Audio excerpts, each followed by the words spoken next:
வணக்கம் எல்லாருக்கும். தேங்காய் பர்ஃபி இந்த வீடியோவில் எப்படி பண்ணுறதுன்னு சொல்லிட்டு பார்க்கலாம். அதுக்கு நான் ஒரு முழுசாக ஒரு தேங்காய் மீடியம் சைஸில் எடுத்துருக்கேன். அதை துருவிட்டு, அதாவது அந்த ப்ரௌன் கலரில் அந்த ஸ்கின் இல்லாமல் வெள்ளையாக துருவிக்கணும்.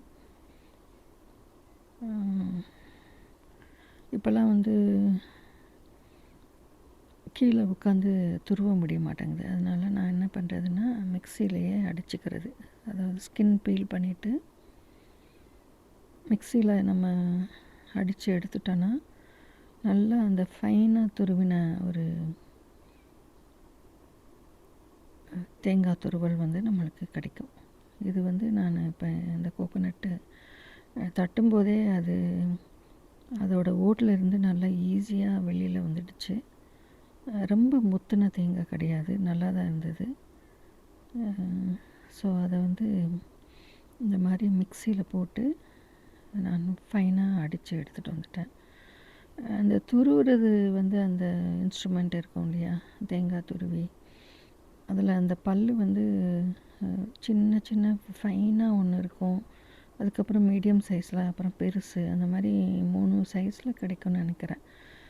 அந்த ஃபைனாக இருக்கிறதுல நம்ம துருவினோன்னா இந்த மாதிரி மிக்சியில் அடித்த மாதிரியே நம்மளுக்கு தேங்காய் துருவல் கிடைக்கும். இப்போ நம்ம துருவிட்டு, அதாவது மிக்சியில் அடிச்சுட்டு இது எவ்வளோ மெஷர்மெண்ட் இருக்குது அப்படின்னு சொல்லிட்டு பார்க்கணும்.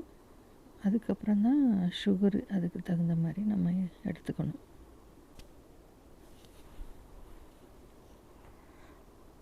இப்போ இந்த கப்பில் அதாவது குவியலாக அந்த தேங்காய் துருவல் கிடச்சிது. ஸோ அதுக்கு 1.5 to 1.75 சுகர் நம்ம போட்டுக்கலாம்.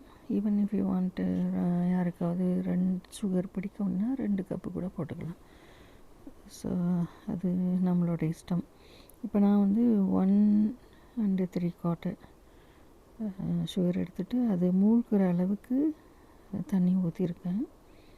அது நல்லா கரைஞ்ச உடனே கொஞ்சம் பால் ஊற்றி சர்க்கரையில் உள்ள அழுக்கு, கசடு அதெல்லாமே நம்ம அந்த கரைசலில், சுகர் கரைசல்லேருந்து நம்ம எடுத்துடணும்.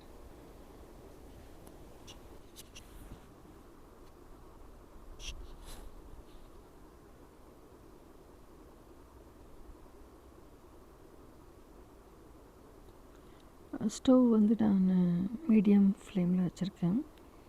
ஏன்னா நான் இந்த சுகர் கரைசலில் பால் ஊற்றுறதுக்கு கொஞ்சம் தாமதம் பண்ணிட்டேன்.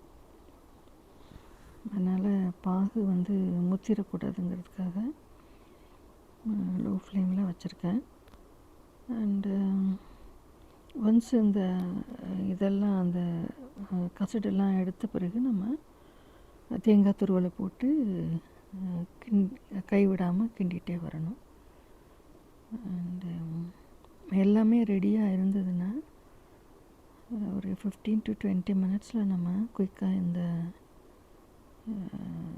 பர்ஃபி பண்ணி முடிச்சிடலாம்.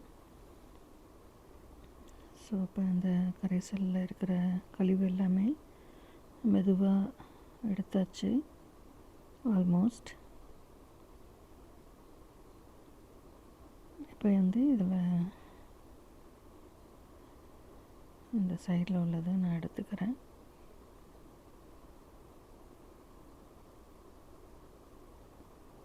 அதாவது கொஞ்சம் தீ ஃபாஸ்ட்டாக இருந்ததுன்னா இன்னுமே நல்லா எடுக்கிறதுக்கு ஈஸியாக வரும். அது பொங்கி அது ஒரு ஓரமாக தள்ளும். நான் இப்போ மீடியம் ஃப்ளேமில் வச்சுருக்கனால கொஞ்சம் அது சைடில் ஒதுங்கி நிற்கிறது. அது கொஞ்சம் லேட் ஆச்சு எடுக்கிறதுக்கு. ஸோ இப்போ எல்லாம் எடுத்தாச்சு. அது நல்லா மிக்ஸ் பண்ணிவிட்டு, பாகு பதம் பார்க்க வேண்டாம்னு நான் சொல்லியிருந்தேன். ஸோ தேவையில்லை. இப்போ துருவலை நம்ம போட்டு கைவிடாமல் கிண்டிகிட்டே இருக்கணும்.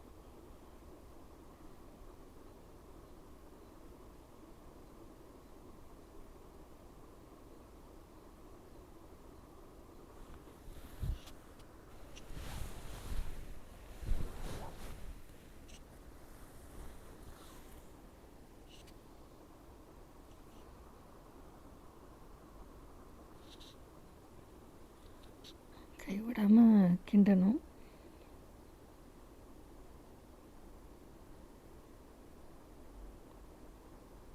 ஒன்ஸ் வந்து நல்லா மீடியம் ஃப்ளேம் வச்சுக்கணும், ரொம்ப ஹையாக இருக்கக்கூடாது ஃப்ளேம்.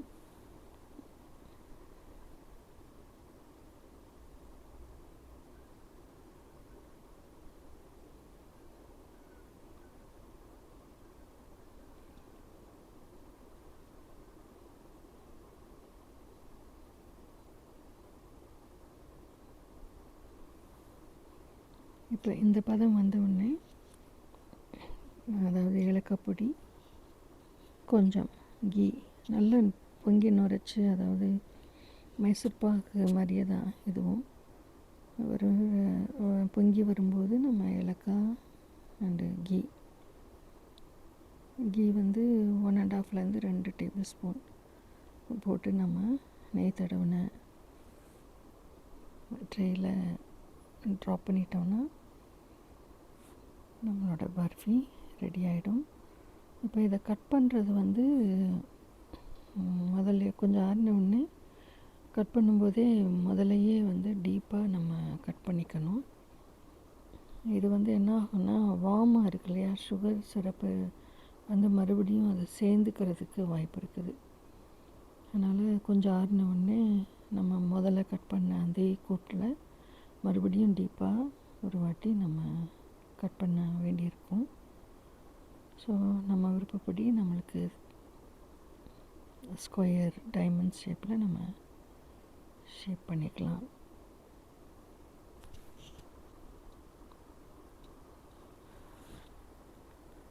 இது வந்து ரொம்ப ஈஸியான ஒரு ரெசிபி. ஸோ சின்ன குழந்தைங்க கூட பண்ணிடலாம்.